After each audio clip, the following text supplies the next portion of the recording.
വളരെ ഹൃദയഭേദകമായ ഒരു ലേഖനമാണ് ഇന്ന് ജന്മഭൂമി പത്രത്തിൽ വന്നത്. അതിൽ പറയുന്ന കാര്യങ്ങൾ വളരെ വേദനയോടുകൂടി മാത്രമാണ് നമുക്ക് വായിച്ചിരിക്കാൻ കഴിയുന്നത്. തമിഴ്നാട്ടിലെ നൂറ്റാണ്ടുകൾ പഴക്കമുള്ള അഗ്രഹാരങ്ങൾ, അതായത് നമ്മുടെ ഈ പാലക്കാട്ടെ കൽപ്പാത്തിയിലും മറ്റും കാണുന്ന ബ്രാഹ്മണ അഗ്രഹാരങ്ങളെല്ലാം ഇന്ന് മുസ്ലിം ഗ്രാമങ്ങളായി മാറിയിരിക്കുന്നു.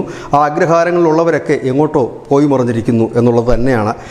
അതിൽ തന്നെ മയിലാടുംതുറയിലുള്ള ഈ പെരുമാൾ ക്ഷേത്രം, ആ ക്ഷേത്രത്തിൻ്റെ മുൻപിലുള്ള കുളം ഇപ്പോൾ മദ്രസക്കുളം എന്നാണ് അറിയപ്പെടുന്നത്. അതിന് മുൻപിലുള്ള ആൽമരം മുറിച്ചു മാറ്റപ്പെട്ടിരിക്കുന്നു. ആ ക്ഷേത്രം തന്നെ ഒരു മുസ്ലിമിൻ്റെ കസ്റ്റഡിയിലാണ്. അവിടെ പല ക്ഷേത്രങ്ങളും തകർക്കപ്പെട്ടിരിക്കുന്നു എന്നുള്ളത് തന്നെയാണ്.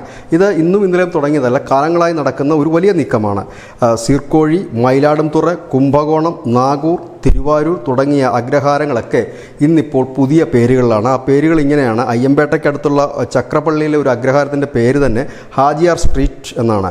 ജിന്ന സ്ട്രീറ്റ്, മില്ലത്ത് സ്ട്രീറ്റ്, അങ്ങനെ ഉള്ള സ്ട്രീറ്റുകൾ പോകുന്നു. മുസ്ലിം ഗ്രാമങ്ങളായി മാറുന്നു. എന്തുകൊണ്ടിങ്ങനെ സംഭവിച്ചു എന്ന് ചോദിച്ചാൽ, ആദ്യം അവിടേക്ക് ഇവർ എത്തിയതിന് ശേഷം ഈ അഗ്രഹാരങ്ങൾക്ക് സമീപമുള്ള വീടുകൾ വാങ്ങുന്നു. അതിനുശേഷം അവിടെ മാംസ വ്യാപാരം ഉൾപ്പെടെയുള്ളവ പരസ്യമായി ചെയ്തുകൊണ്ട് അവിടെ അഗ്രഹാരത്തിലുള്ളവർക്ക് അത് വലിയ ബുദ്ധിമുട്ട് സൃഷ്ടിക്കുന്നു. നമുക്കറിയാം, അഗ്രഹാരങ്ങളിൽ താമസിക്കുന്ന ബ്രാഹ്മണരും സസ്യ ആഹാരം കഴിക്കുന്നവരുമൊക്കെയാണ്.